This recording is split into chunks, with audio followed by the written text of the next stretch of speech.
Olá, Alexia Salvador, minha amiga de longas datas, Verdade. fomos militantes juntos na ABRAF, na Associação Brasileira de Famílias Homotransafetivas. Aliás, registremos nesse vídeo que se a ABRAF hoje tem o prefixo trans no nome, é graças a você que trouxe essa inovação para o nome dessa associação, que fique registrado nos anais da história, que a Alexia Salvador teve essa contribuição para a Abraf.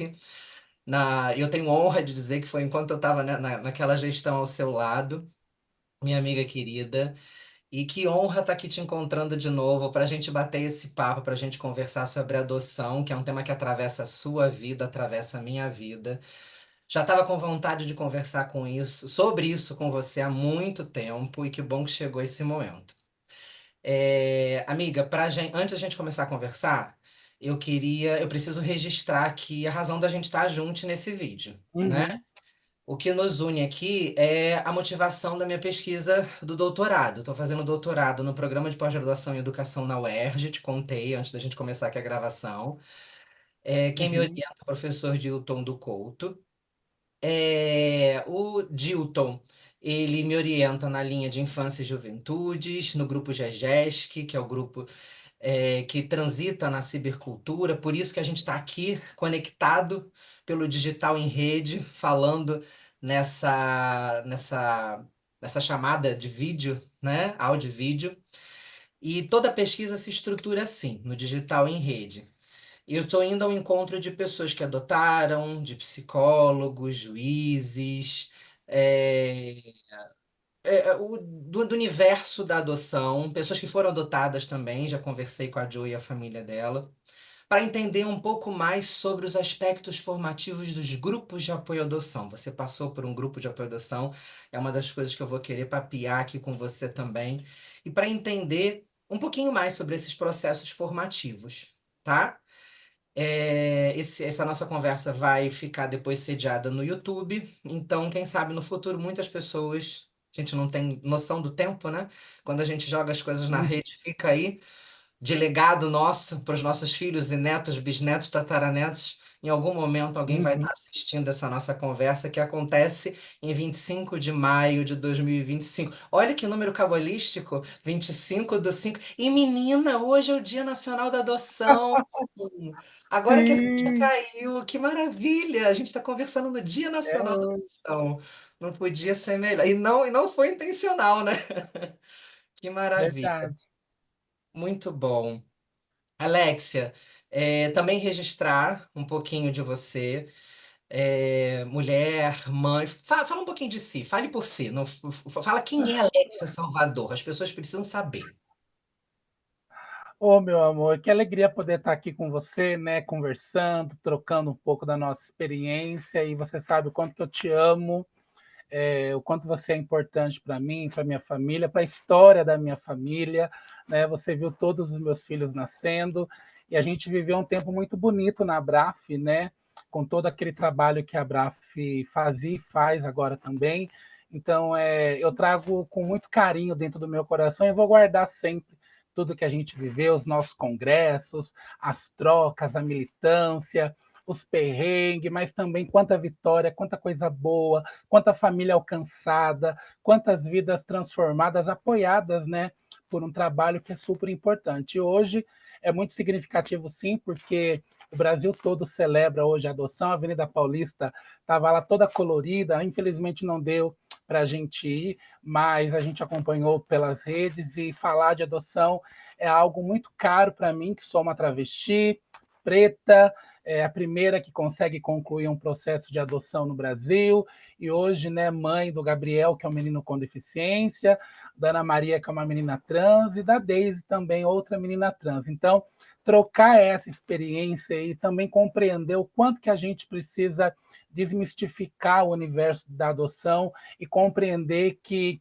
formar a nossa família, que é uma família dissidente, ainda é um desafio, é uma luta. O pior não foi o processo de adoção, a gente vai falar disso, mas manter esse processo em andamento, né? E sozinhos, e sozinhas, e sozinhos, a gente não consegue, e o quanto é importante sim falar, tecer as nossas redes de apoio, se apoiar, se comunicar para que a gente possa, então, viver minimamente uma vida feliz, construindo a nossa família do jeitinho que ela é.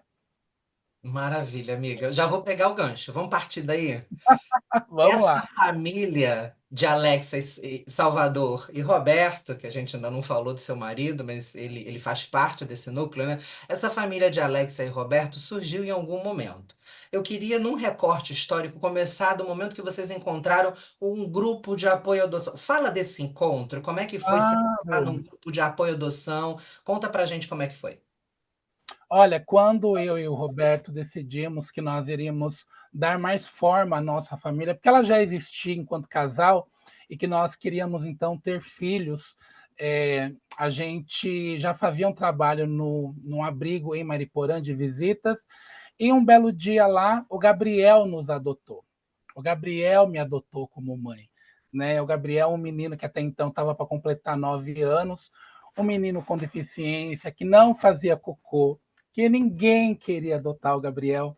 E o Gabriel me adotou. Olhou para mim e falou: essa é minha mãe.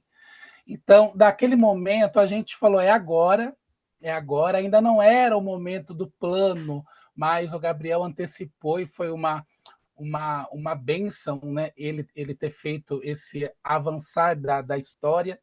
E ali então a gente se viu perdido, porque a gente não sabia como fazer. E tudo que eu já tinha lido nas redes sociais, na internet, sobre travestis, mulheres trans, que tinham tentado concluir um processo de adoção no Brasil, todas tiveram uma negativa do Poder Judiciário. Todas, infelizmente. E eu, claro, né, estava no começo da minha transição de gênero ainda, falei, bom, é claro, eu nem tinha os documentos retificados ainda, eu tinha para mim que eu também seria mais uma travesti que teria um não, de não poder formar a minha família. Mas aí que toda a história muda quando a gente encontra, eu costumo dizer, a nossa arcanja, que é a doutora Cecília Coimbra, que ela lidera há quase 20 anos o grupo de apoio à adoção aqui em Mariporã, Acolher, que nos acolheu na nossa totalidade, na nossa diversidade. E eu lembro que o Roberto, que foi até o escritório dela na primeira conversa, e depois eu fui também, ali a gente conversou, e ela me acolheu, assim, eu tenho muito carinho, e hoje é uma grande amiga, uma grande parceira. Ela falou assim, olha, Alexia, você vai ser a primeira. Nós vamos fazer de tudo para que esse processo se conclua. E ali ela foi nos instruindo, né? Porque a gente dava os primeiros passos. Naquele momento, na verdade, a minha gestação começava. Porque Uhum. na adoção a gente também gesta, né? A gente também espera, planeja, sonha. E ali começou então a minha gestação, e claro, com muito medo, com muito receio, porque historicamente também nos era negado o direito de ser mãe, também nos era negado o direito de acolher uma criança, de fazer com que um filho pudesse voltar para casa. E eu tinha esse medo. Só que nesse caminho, a gente ali todo final de semana visitando o Gabriel, já fazendo aquela aproximação enquanto a gente fazia o nosso cadastro, o processo do cadastro, que se eu falar para você que foi um processo simples, não foi, mas também não vou falar que foi um processo árduo, dolorido, não vou dizer. Houve uma transfobia muito velada de Uhum. vários técnicos comigo durante todo o processo. Para você ter uma ideia, naquele momento, na comarca de Mariporã, não havia o psicólogo que faz aquela conversa, né, com o casal aqui. Nós tínhamos que ir para o Fórum de Guarulhos, que é a cidade ao lado. E a psicóloga de lá fez eu voltar 3 vezes ela fez eu voltar, porque ela precisava entender. Um dia ela olhou para mim e falou: eu preciso entender por que uma pessoa como você quer ser mãe. Então ali eu tinha que, né, sorrir, manter calma, porque eu morria de medo de dar de frente com ela e ela me canetar, né, ela fazer um laudo contrário, porque infelizmente isso acontece não só com travestis, pessoas trans, mas com LGBTs em geral ainda nos dias de hoje, né? Infelizmente. Mas ali, Você depois de lembra muita que ano é? conversa, Você lembra que Isso, ano era isso? lembro, isso era o ano de 2016. 2016, que o Gabriel foi adotado em 2017. E já era finalzinho do ano. Então, ali a gente fez todo aquele processo com ela e, de alguma forma, Saulo, ela compreendeu, ela viu no meu olhar, na minha voz, no meu desejo de ser mãe, que eu já era a mãe do Gabriel. Né? Eu já era, o Gabriel já tinha me escolhido como mãe, né? E que o meu processo era atípico, sim, e que ser atípico não era ruim. Isso era maravilhoso. Eu lembro que na última conversa ela olhou para mim com os olhos cheios de lágrimas e disse: Olha, Alexia, tem quase 20 anos que eu faço isso aqui. Você é a primeira mulher trans que senta na minha frente e você é a primeira que me fala as coisas que você está falando. Né? Aquilo foi um alívio. Né? Eu lembro que eu saí de lá com meu marido, eu falei, bom, eu acho que o parecer dela vai ser positivo, e de fato foi. Né?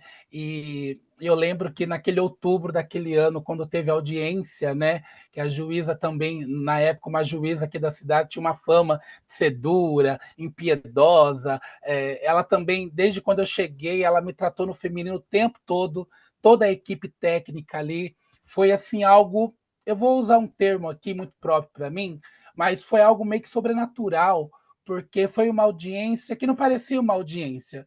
Parecia que pessoas que se gostavam tinham se sentado numa varanda para conversar, para falar de família, de amor, de acolhimento, porque foi isso que fizeram comigo e o Roberto e o Gabriel naquela tarde em Mariporã, naquele 6 de outubro.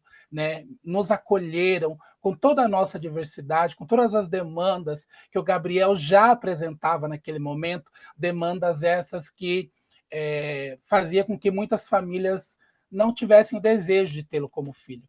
Então, claro que enquanto uma travesti, enquanto uma mulher trans, existia todo um medo também de que em algum momento a minha condição fosse o empecilho para que o Gabriel não pudesse voltar para a casa dele. Porque hoje eu compreendo que a adoção é isso, é fazer com que um filho possa voltar para casa, possa voltar para um lar. E eu lembro que quando eu saí do fórum aquela tarde, que eu não me cabia dentro de mim, quando eu olho o papel de guarda, né, a juíza até respeitou o meu nome. Eu não tinha os documentos retificados, ela colocou Alexia. Né? Isso foi histórico.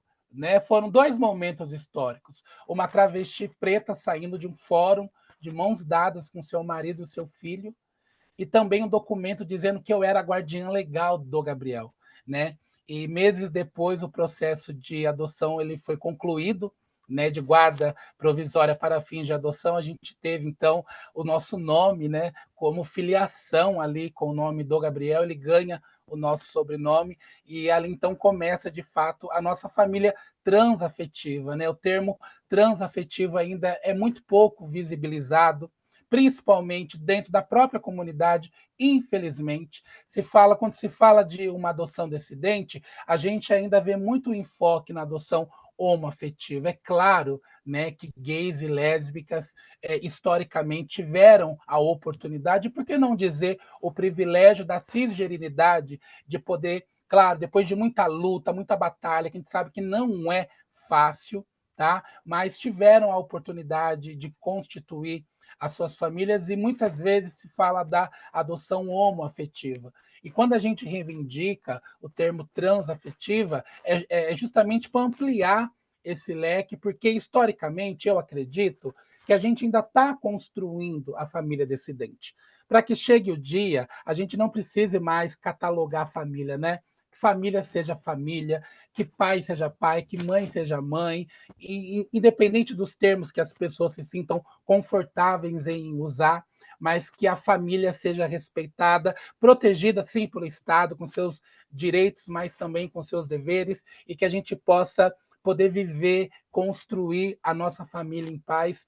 E claro que depois isso vai ganhar mais forma, né? Quando a Ana Maria chega também, quando acontece a gestação também da Ana, quando o meu telefone toque, é uma juíza lá de Pernambuco dizendo: olha, eu vi uma matéria sua na TV que você falava que agora o seu sonho é ter uma filha trans. Eu acho que eu tenho aqui na nossa comarca, no nosso abrigo, essa criança nesse perfil. E, claro, e você lembra, né, todo aquele processo nosso de praticamente em 3, 4 semanas conseguir levantar dinheiro, comprar passagem de avião, fazer reserva em hotel e viajar para o Nordeste, Roberto, Gabriel e eu, para que lá a Ana Maria também pudesse ter o direito de nascer sendo uma menina trans. E quase um ano e pouquinho depois, a história vai se repetir com a Daisy, com ali quase 5 aninhos, né?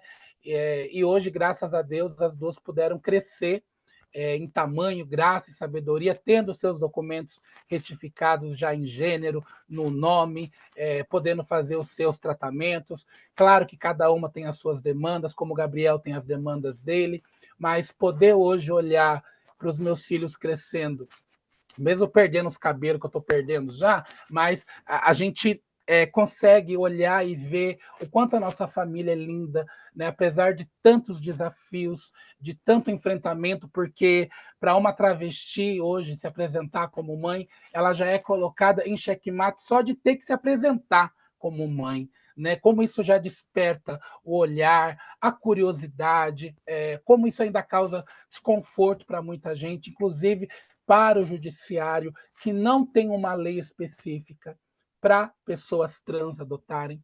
Né? Eu acho que deveria de ter uma lei sim, porque eu lembro que quando a nossa história ela ganha notoriedade, que o Brasil todo descobre que uma travesti adotou, quantas meninas trans me procuraram e me procuram até hoje, né? Homens trans também querendo ser pais, dizendo como é que você fez, porque ainda tem juiz que se dá o direito de cometer a injustiça de impedir que um casal transgênero adote uma criança. Isso ainda acontece. Né? O quanto é importante a gente pensar em leis que nos apoiem, que nos protejam, que assegurem o nosso direito à família. Amiga, só resgatando, muita coisa. Aproveitar o vídeo, deixar aqui informação de utilidade pública, né? Se você é uma pessoa transgênera, não binária, gênero fluido, travesti, não importa. Se você atravessa o gênero, seja lá como for, não se sinta impedido de paternar, de maternar, de ir ao encontro do seu desejo de exercer a parentalidade. Né?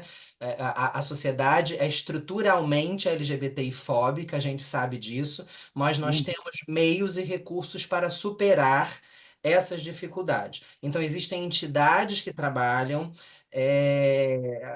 a nosso favor, existe a Abraf, a gente falou, existe o Ministério Público, a gente sempre recomenda, procura o Ministério Público da sua cidade, procura organismos de defesa, procura ONGs, mas não deixe de buscar uhum, o seu sonho, porque existe notícia X, Y, Z, porque o juiz aqui ou lá, né? Acho que é bom a gente registrar isso uhum, no vídeo também.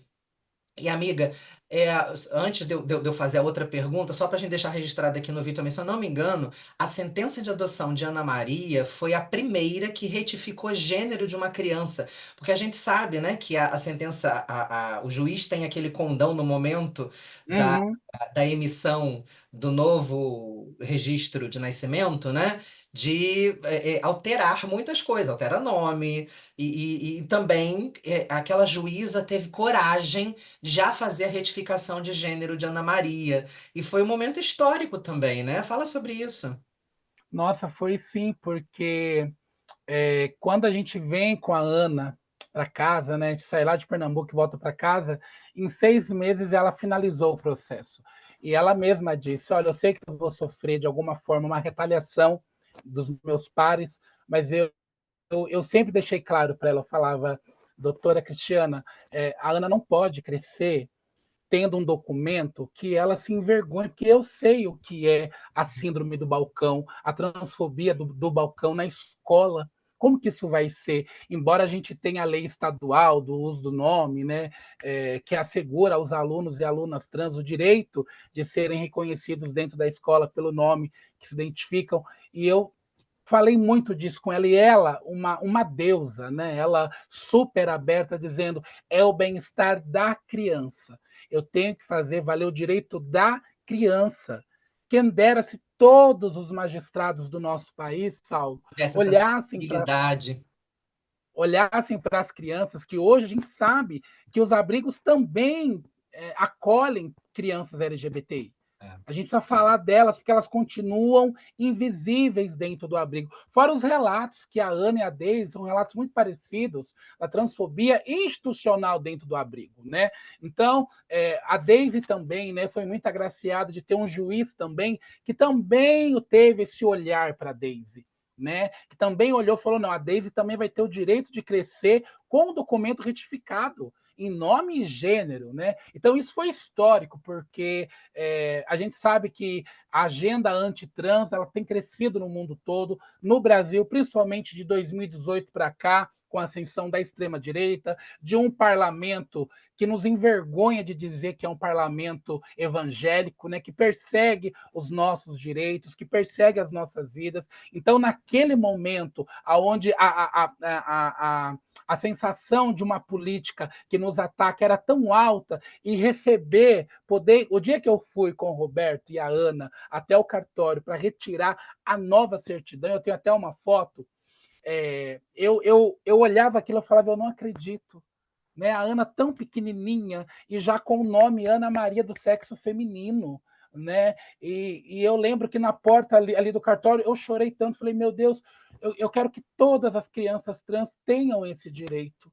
Né, que não venham usando falácias, argumentos que estão fora da ciência, da psicologia, para legitimar com que uma criança trans cresça com medo, com receio da vida. Né? Isso aconteceu com a Daisy depois também, quando a gente recebe a certidão e a Daisy escolheu o nome dela, ela já nasceu Daisy, né? Meu nome é Daisy, toda empoderada. Então, pegar aquele documento e olhar para a nossa transancestralidade, saber quantas de nós já fomos assassinadas, somos o país que está aí pelo 14º, 15º ano, ainda no ranking de assassinatos, de mortes de pessoas e mulheres trans, a gente poder celebrar com uma folha de sulfite um documento, um direito que deveria ser direito de toda criança, de todo adolescente trans, poder ter a sua dignidade. Eu lembro que eu falava para a doutora Cristiana e para o juiz também, que eu não vou lembrar o nome do juiz que fez o processo da Daisy, falava sempre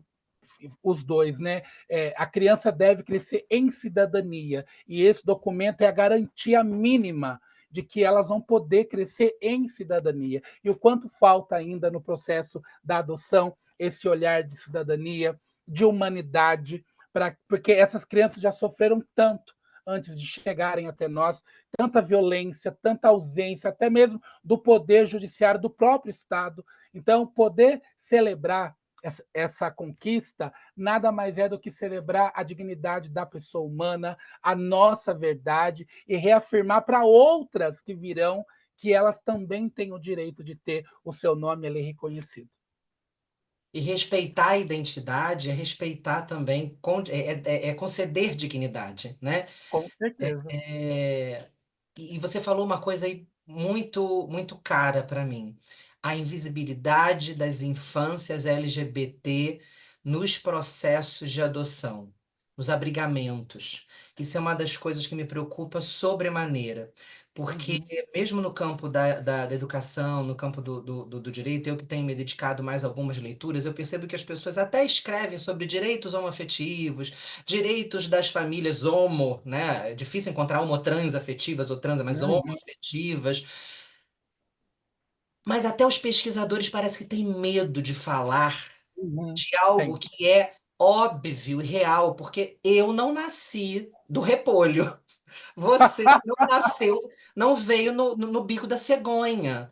Eu Não, tenho e nem sou filha de chocadeira. Não, nós fomos crianças. Eu me lembro daquela semana de arte aqui no Rio de Janeiro, né? Que a pintura, a criança viada, nós fomos, aquela alegoria é bem isso, nós fomos crianças viadas, nós somos Uhum. crianças que performaram dissidências de gênero e sexualidade. Então é preciso falar sobre essas crianças sem rotular, dizer são crianças gays ou são crianças trans. Não é isso. É falar que são crianças que naturalmente, desde a mais tenra infância, dão sinais de que não vão se adequar aos padrões binários impostos pela cis heteronormatividade.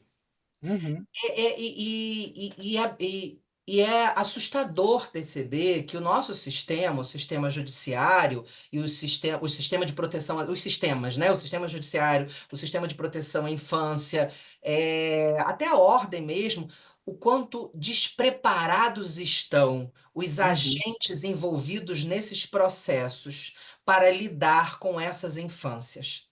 Os abrigos não têm, na maioria das vezes, capacidade de oferecer formação para as pessoas que lidam com essas infâncias. Então, elas não são identificadas. Raros são os casos como o de Ana Maria, de Deise e outros aqui que eu conheço no Rio de Janeiro, que eu não posso dar nomes aqui no vídeo por uma questão de respeito, né, uhum, a essas crianças, mas e que posso assegurar que existem, né, afinal, se existe um percentual do IBGE de pessoas LGBTI em sociedade, esse uhum. percentual de pessoas LGBTI autodeclaradas nos censos na Sim, sociedade um dia foram crianças. Então, claro. é óbvio que esse percentual se reflete nos abrigos, né? Elas estão Uhum. lá. E por que que elas não são identificadas?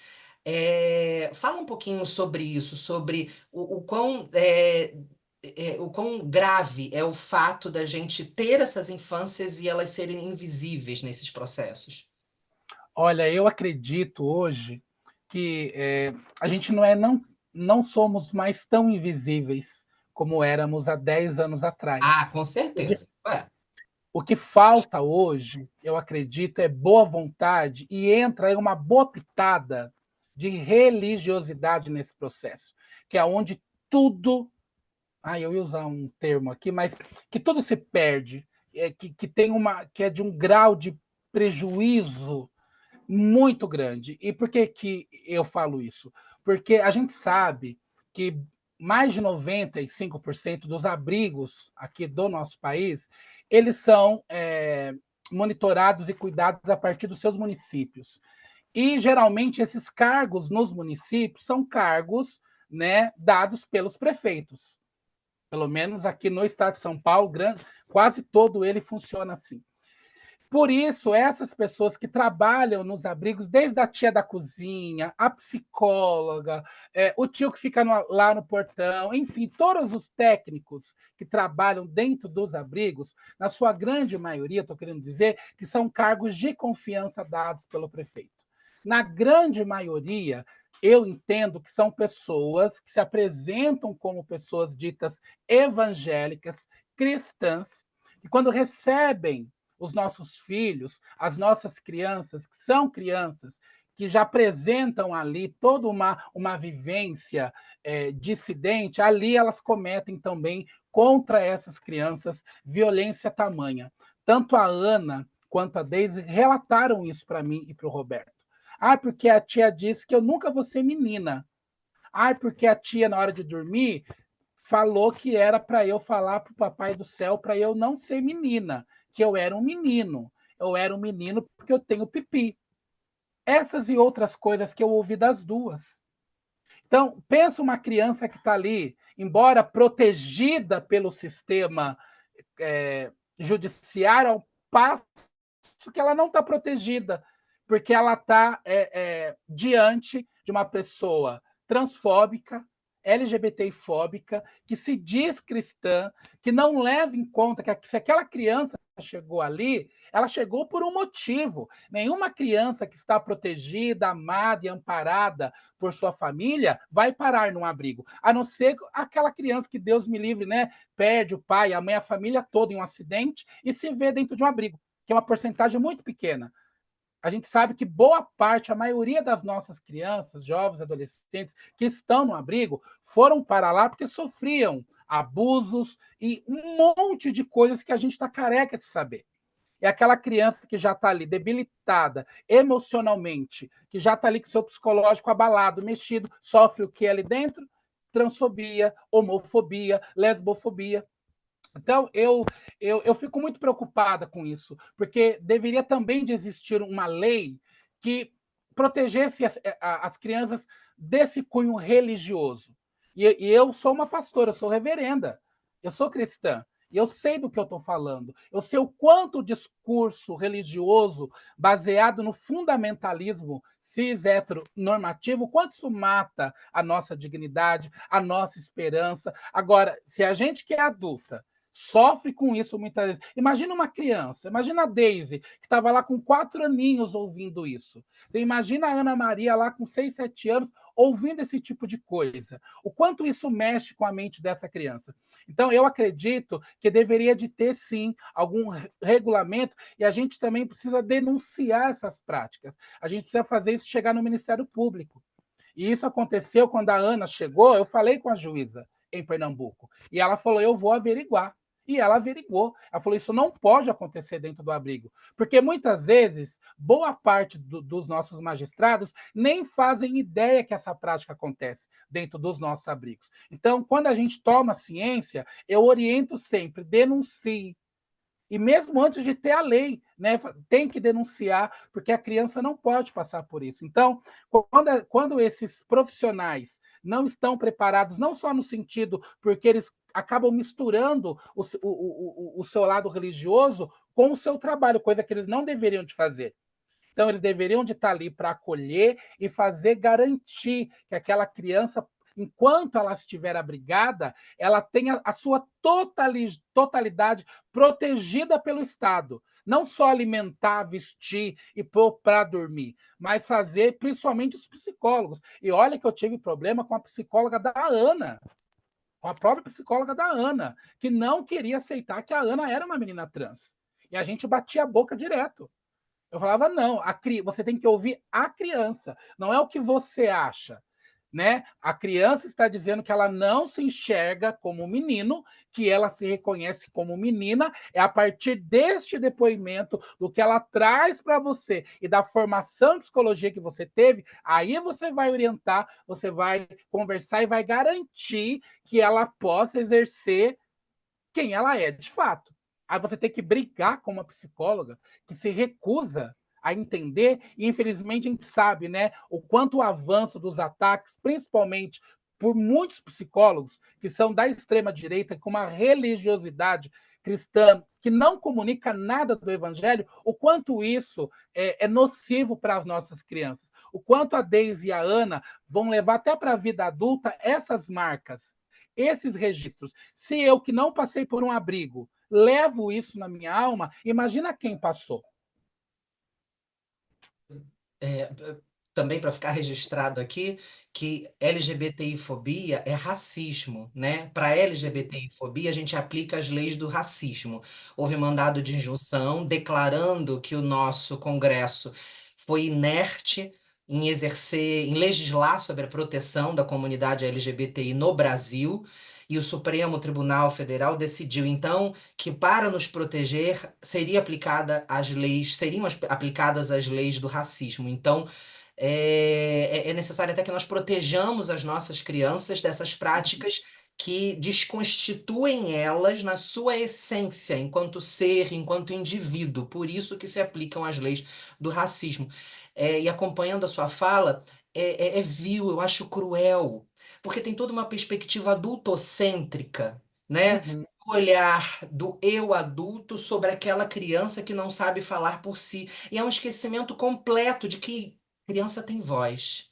Criança Sim, tem agência, criança tem entendimento, crianças não são tábulas rasas, crianças não nascem como folhas em branco para que nós possamos escrever sobre elas o que nós justamente. entendemos sobre o que é melhor para elas, do que nós entendemos do que é adequado para o desenvolvimento delas. Porque quem disse que ser homem ou mulher nesses padrões binários é exatamente o que nós temos hoje, por exemplo, na sociedade do Rio de Janeiro, ou na sociedade aí de Mairiporã. A gente volta no tempo e enxerga homens de cabelos compridos lá, os vikings.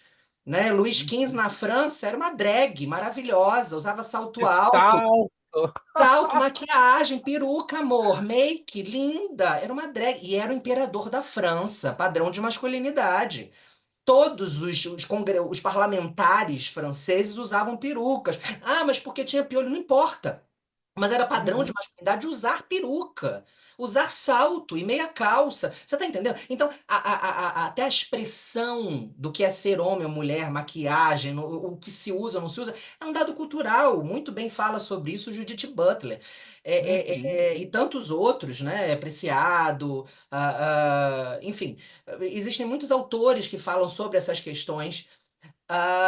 E é assustador ver como é que nessa interface entre os discursos de ódio, calcados em fundamentalismo religioso, e não numa busca sincera por um encontro com o sagrado, mas um mero uhum, fundamentalismo religioso, a escolha dos textos que interessam para determinados objetivos a partir da religião, e não, né, por um encontro com o sagrado sincero. sim. É pavoroso ver como que isso afeta justamente determinadas existências que não conseguem, por uma questão de desenvolvimento mesmo, se proteger. Uhum, sim. Afetam as crianças. Elas ainda não têm capacidade de desenvolver argumentos, como você muito bem disse, como uma adulta, como você, como eu, Uhum, não tiveram vivências, né, para driblar essas questões sociais. E aí a sim. gente vê hoje em dia esses discursos, a comunidade LGBTI tem essa ideologia de gênero e quer doutrinar as... Meu Deus, eu acho que quem está assistindo essa nossa conversa já percebeu que em nenhum momento a gente quis determinar absolutamente nada para ninguém.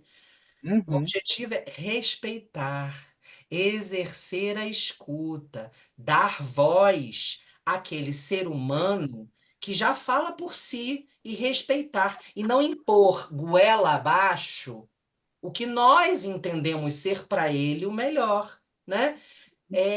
E aí, indo nesse sentido, já puxar sobre essa questão, como respeitar essas infâncias? Como exercer essa escuta?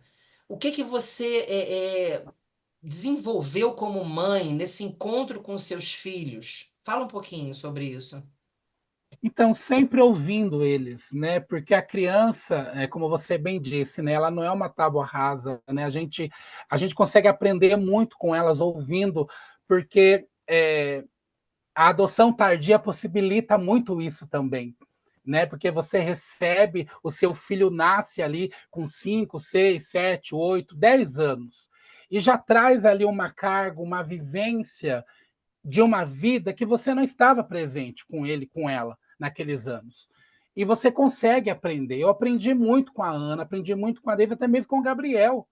Dentro de todas as limitações que o Gabriel, que a Ana possa apresentar, dá para aprender, dá para você colher alguma coisa a partir, porque a vida diária de uma família, eu entendo que é um celeiro fértil de possibilidades, principalmente quando chega a adolescência, ou fase, meu Deus, que ela tem que terminar um dia.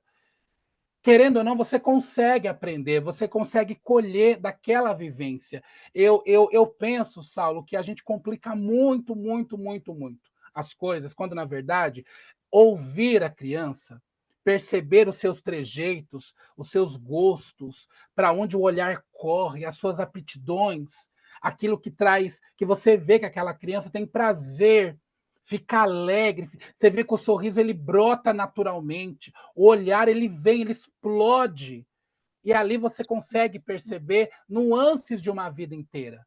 Deixa eu te fazer uma provocação, justamente sobre isso, porque é uma coisa também que me encanta, Ah, né, nesse encontro com os filhos. Já vou fazer uma provocação direcionando a sua resposta. Dava para prever, quando cada um dos seus filhos chegou, que eles seriam desse jeito ou daquele jeito? Que, fala sobre esse devir das infâncias, as possibilidades. Ah, porque as pessoas que podem, não sei, que não entendem do que a gente está falando, ou estão aqui tentando entender, né, a complexidade do que a gente está falando, né? Ah, mas era uma menina trans. Era um menino que tinha algumas limitações no seu desenvolvimento. Já estava tudo posto. Estava tudo posto ali, Alexia. olha, eu vou começar de uma ordem cronológica. O Gabriel, por exemplo, a equipe do Abrigo falou para mim, para o Roberto, olha, Primeiro que já falaram para mim um dia assim no abrigo, nossa, já que você pode adotar, você vai adotar justo o louquinho. Eu ouvi desse jeito. Depois eu ouvi assim, ó, ele é pequenininho, é bonitinho, mas ele vai crescer, vai te dar trabalho. Por quê? Ele não vai limpar o bumbum sozinho. Ele nunca vai tomar banho sozinho. Ele nunca vai comer sozinho. E eu falei, ok. Se eu tiver que limpar o bumbum dele a vida toda, se eu tiver que dar comida na boca dele a vida toda, eu e o pai nós vamos dar. Só que eu olhava pro Gabriel e falava, não. Alguma coisa dentro de mim falava, não, não é isso. Gabriel não tinha uma deficiência motora que o impossibilitasse, por exemplo, de tomar um banho ou de levar uma colher à boca, de comer com garfo e faca. Hoje o Gabriel, ele come de garfo e faca. O Gabriel toma banho sozinho. O Gabriel limpa o bumbum sozinho. E só para registrar que eu falei no começo, e hoje ele faz cocô plenamente, graças a Deus. Então, assim, porque eram noites e noites no hospital fazendo lavagem intestinal e era muita merda, amigo. E a gente ficava feliz de ver merda, porque aquilo trazia alívio para o meu filho. Então, assim, nos cantaram algumas bolas dizendo: olha, o Gabriel vai ser desse jeito. Claro, o Gabriel tem limitações? Tem, mas nenhuma das que apresentaram para mim se concretizou, porque foi tudo feito ali com muita entrega a mim, do Roberto, da minha família, com muita dedicação, né? E aquilo, claro, não foi da noite para o dia, foi um processo simples, que eu vou falar, a gente ria 24 horas. Não, gente, isso é demência, né? Ninguém aqui está no mundo da Alice, do país, não. A gente sabia que, porque ser pai e mãe é sinônimo de trabalho, e é um trabalho árduo de 24 horas por dia. Hoje o Gabriel, claro, de vez em quando eu tenho que dar uma sondada nele. Vou no banheiro, e aí, lavou esse bumbum, lavou esse pipi? Deixa eu ver se tá com cascão no joelho, no braço. De vez em quando eu pego a buchinha, eu dou um banho nele, dou, mas hoje o Gabriel se vira perfeitamente, né? Até o micro-ondas ele sabe usar, é só ensinar. Então, a Ana também, é claro que não dava para prever, aliás, filho nenhum, seja ele biológico ou adotivo, a gente não prevê nada. Eu não consigo nem prever a minha vida, amanhã ou depois, né? Então, a gente cria algumas expectativas, isso é horroroso. Me atirem pedras quem não cria expectativas, né? Minha mãe criou expectativas, o meu pai criou expectativas, e olha eu aqui, né, com 2 peitão, nome, e a gente vai viver a vida, a gente vai se descobrir, a gente vai se perceber e vai se constituir. Hoje eu tenho uma vivência, uma demanda com a Ana que eu não esperava ter. Eu não estava posto que eu teria a demanda que eu tenho com a Ana Maria hoje, de médico, de remédio, de tratamento psiquiátrico. Eu não tinha isso em vista. Mas é uma situação que se apresenta e que eu tento fazer o melhor que eu posso. O pai tenta fazer o melhor que ele pode. É sempre que eu consigo? Não. É sempre que o pai consegue? Não. Mas hoje também eu me permito a sentir a minha frustração, o meu medo, a minha angústia, a minha alegria quando eu acerto. Hoje eu celebro os acertos, o que eu erro, de alguma forma eu tento reconstruir. Com a Daisy também a mesma coisa. Então, não dá para a gente prever nada. O que dá para prever, sim, algo que não pode sair do radar de nenhum pai, de nenhuma mãe, daquela pessoa que se propõe a amar, paternar, acolher, não perder o foco do que é o amor, né? Que aquela criança, aquele adolescente depende de você, tá ali porque você foi lá e disse sim, eu quero, eu vou acolher. E isso traz para a sua vida uma responsabilidade muito grande. E eu confesso para vocês que estão nos ouvindo, tem dia que eu quero sumir do planeta. Tem dia que eu quero desaparecer da face da Terra. E hoje eu me permito sentir isso. Porque quando eu sentia isso, eu me condenava, eu me frustrava, eu sentia vergonha de mim, eu ficava decepcionada, porque eu fui criada ouvindo que mãe, somente mãe tem que sofrer no paraíso. Não, não, não, meu amor. Mãe e pai não tem que sofrer no paraíso, não. Ninguém nasceu para sofrer. O que a gente precisa é encarar a vida com aquilo que ela nos apresenta. E ter filhos é isso, é todo dia você tem que trocar a rota, você tem que refazer os mapas para as direções que você traçou, muitas vezes não são aquelas, mas o quanto isso também nos modifica, né? às vezes nos modifica em algo que não é tão legal, porque a gente é humano e a gente não fala dessas coisas do universo da adoção. Né? A gente não trabalha isso nos grupos de adoção. A gente trabalha sempre numa outra perspectiva. Mas a gente precisa compreender que a gente está recebendo um ser humano. Eu não estou recebendo um filhotinho de cachorro e gato, um coelhinho, um passarinho, um peixinho beta no meu aquário. Eu estou recebendo ali o meu filho, que é humano, que tem desejos, receios, sonhos, projetos, e a gente precisa a todo momento se reconstruir, e o que nos mantém junto nesse grande barco, navegando pela vida, é o amor que nos une. Eu lembro que quando o Gabriel chegou, ele já pequenininho falava, olha, o nosso lema vai ser sempre qual? Família é um cuidando do outro. A Ana chegou também, a Ana cresceu ouvindo eu falando isso. Família é um cuidando do outro e a Dave é a mesma coisa. Porque se não for assim, a gente não consegue. A gente não consegue administrar sempre. E parece que a gente tem uma obrigação de mostrar para a sociedade que a gente conseguiu tudo. Não, a gente não conseguiu tudo. Por quê? Tem uma boa parcela da sociedade evangélica fundamentalista, eu falo no meu caso, por ser uma reverenda, uma pastora, uma clériga, esperando que dê merda em alguma coisa. Para poder dizer assim, eu não falei que travesti não podia ser mãe? Olha aí, olha o que deu. Quando, na verdade, não é isso. Quando, na verdade, a nossa vivência familiar, e você tem 2 filhos lindos, sabe disso muito bem, a nossa vivência, gente, não tem nada de diferente das famílias que gestaram biologicamente seus filhos. Nada de diferente. Os anseios, os medos, as frustrações são as mesmas. Talvez o que tenha mais é o olhar maligno, preconceituoso, aquela torcida para que dê errado, para que os nossos filhos e filhas não sejam felizes. E, desculpa dizer para você que é transfóbico, de repente, que está nesse vídeo aqui, os nossos filhos são felizes. Olha as nossas redes sociais, olha a carinha deles, o quanto eles são amados, cuidados, né? Então, eu penso que não dá para projetar, a gente acaba fazendo, mas a gente vai ressignificando e vai aprendendo e vai se percebendo. Não sei se eu consegui responder o que você perguntou, Não, mas foi eu entendo assim. perfeito.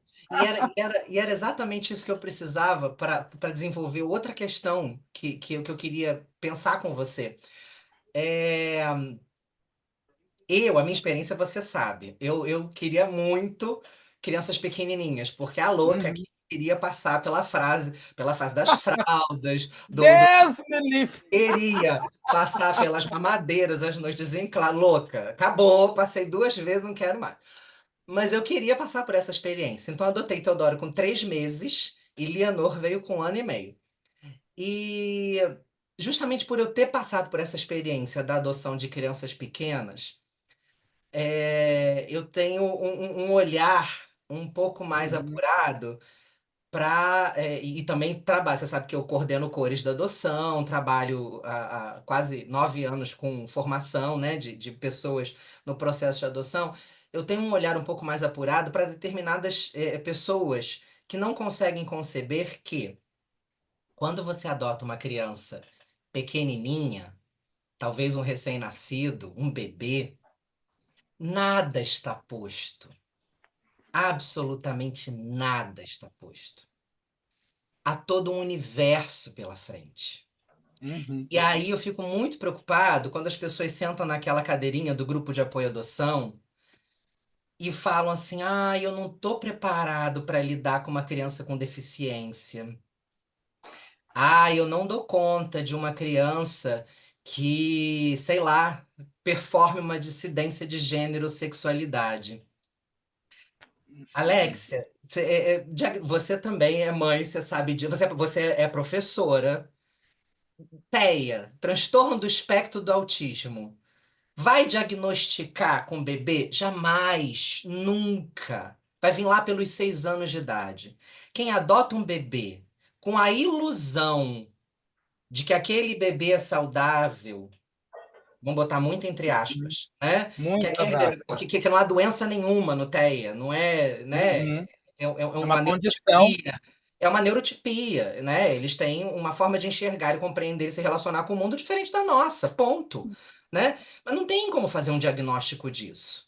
E é preocupante quando a pessoa senta num grupo de apoio à adoção e ela já começa condicionando Uhum. seu amor a determinadas características do outro, que nem chegou ainda. É um outro ser humano que há de trazer consigo tantas coisas, isso que a gente estava falando, essa impossibilidade de prever tudo que vem com os nossos filhos, né? Uhum. É, né, nessa questão do pensar o quanto é necessário a gente olhar para aquelas crianças que chegam e chegam com uma história, porque não é porque a Ana Maria chegou. Com quantos anos a Ana Maria chegou? 9 para 10. 9 para 10. Não é porque a Ana Maria chegou com 9 para 10 que ela já tinha 9 anos de um acúmulo de vivências e Teodoro chegou com 3, que a história de Ana Maria é mais importante ou que a história de Teodoro é menos importante. Uhum. Todos Claro, eles, não importa quando e como cheguem, trazem consigo uma história, minimamente uma história sim, de abandono. com Minimamente certeza. uma história de abandono. Pode ser um recém-nascido de 24 horas. Ele já tem 24 horas da existência dele marcada pelo abandono. Uhum. E essa história precisa ser respeitada, acolhida, ressignificada pela gente, né? Uhum. E como que aí você falou, e eu adorei quando você falou isso, os nossos grupos não trabalham essa questão. Aí eu queria entrar nesse ponto contigo, sobre será que os nossos grupos estão realmente e aí, se você quiser partir da sua experiência e falar de uma forma geral, pelo que você percebe dos grupos de produção, será que os nossos grupos estão atentos para falar das dissidências de gênero e sexualidade como uma das possibilidades nesse devir das infâncias? Olha, aqui no Acolher, com a doutora Cecília, com a doutora Jadete Caliço também, né, que já escreveu vários livros aí sobre a vivência na adoção, elas sempre procuraram trabalhar muito isso, principalmente quando eu chego no grupo junto com o Roberto. Né? Porque, querendo ou não, a gente chega, não tem como não falar de travesti, não tem como não falar de gay, não tem como não falar da comunidade. E por conta disso, eu lembro que no ano de 2017, 18 até 2019, muitos grupos me convidavam aqui no estado de São Paulo, fui até para Minas, em outros estados, eu fui fazer participações para dar palestra. E a gente percebia, e percebe até, porque eu sempre recebo mensagens, o receio dessas pessoas que coordenam esses grupos de tocar justamente nessa questão, como se fosse algo que não era para ser falado. Algo, imagina, não vai acontecer com o meu filho, como se isso fosse algo tenebroso, né? Como você bem disse, né? Um bebê de 24 horas de nascido, que ele sofre o abandono, esse bebê vai levar no subconsciente dele a vida toda. Isso já tem, inclusive, pesquisas que mostram isso, documentos que falam disso, né? O quanto o nosso subconsciente, em algum momento isso vai vir à tona. E como trabalhar isso? Né? Em que momento isso vai aparecer no seu filho? Como lidar? Agora, a pessoa adotou a criança, bebezinha, por exemplo, a Daisy, com 4 aninhos, a Daisy falou: eu sou uma menina. Se a Daisy tivesse sido adotada bebezinha, recém-nascida, como que esse casal iria lidar com a Daisy, né? Como que os nossos grupos podem trabalhar esta questão que é primordial com os pretendentes à adoção? É dizer, olha, quando a gente adota um filho, uma filha, seja um recém-nascido, né, seja uma barriga solidária, esse bebê ele vai se desenvolver na sua plenitude. E trabalhar essas pautas dentro dos grupos é importante. E como trabalhar? Levando LGBTs para falar, levando, inclusive, histórias de adoção LGBT. Porque casais que vivem a binaridade, a cis-normatividade, muitas vezes não vão compreender. Porque quando nos olham, porque a gente só aparece para falar, muitas vezes, no noticiário, quando a gente é morta, estuprada, violentada. As pessoas não querem nos levar para falar das nossas vicissitudes, daquilo que deu certo, daquilo que é conquista para nós. Então, eu acredito que uma das possibilidades é que esses grupos que, de repente, não tenham ali no seu rol os seus membros com essa vivência assim declarada, porque a gente sabe, né, que vários casais, de repente, até querem falar, mas se sentem com medo, com receio de como os outros casais vão ouvi-los. Ouvi-los é importante trabalhar essa questão para a gente compreender que o nosso bebezinho, e aqui é no muito bom sentido que eu vou falar, é uma caixinha de surpresa. O bebê vai ser aquilo que ele tiver que ser.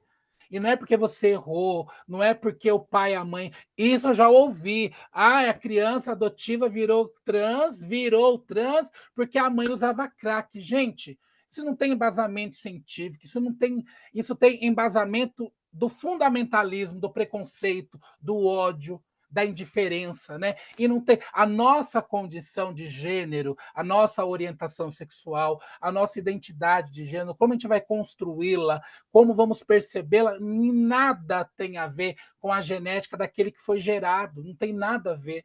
Então, trabalhar essas questões dentro das nossas rodas de conversa deve ser uma meta.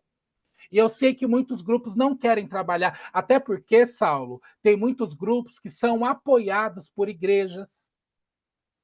A gente sabe disso, né? Que eu sei que de alguma forma acabam se amarrando, mas eu sei que com jeitinho, se a gente tiver de boa disposição, a gente consegue trabalhar esse tema dentro dos grupos e perceber que essa criança que você acolheu, caso ela apresente trejeitos um dia, caso ela venha com assuntos de como ela se percebe, se é certo, não que você possa olhar para o seu filho e fazer aquilo que você tem que fazer. Sabe o que é? É amar, é acolher, mesmo sem saber como lidar. E se você não sabe como lidar com seu filho adotivo, que está dizendo que não é menino e é uma menina, ou que não é menina e é menino, busque apoio, busque uma rede de apoio, busque pessoas para te orientar.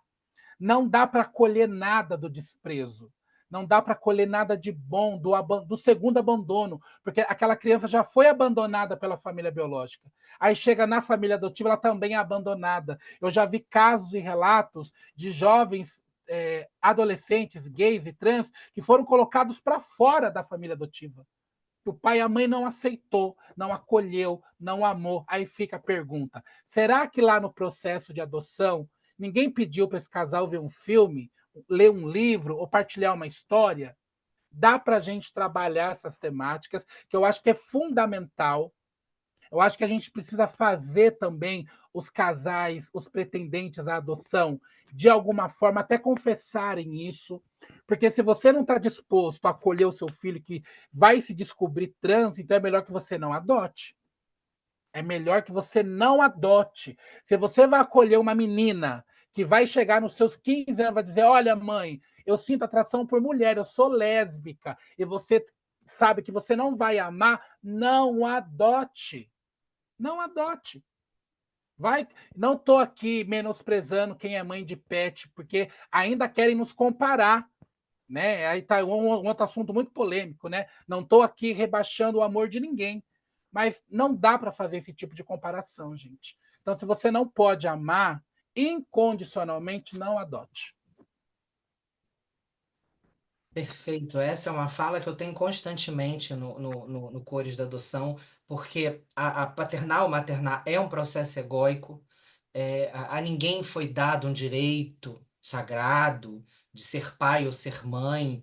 Quando a gente decide paternar ou maternar, é quase que uma cisma, né? A gente decidiu, encasquetou que queria paternar ou maternar. Algumas pessoas têm útero e conseguem, a partir do seu útero, desenvolver Uhum, essa paternidade ou essa maternidade e tá tudo bem, e vai se desenvolver por uma via biológica, porque a gestação favoreceu. Outras pessoas uhum, não querem, não podem, recorrem à via do afeto, então vão ser pais e mães pela adoção.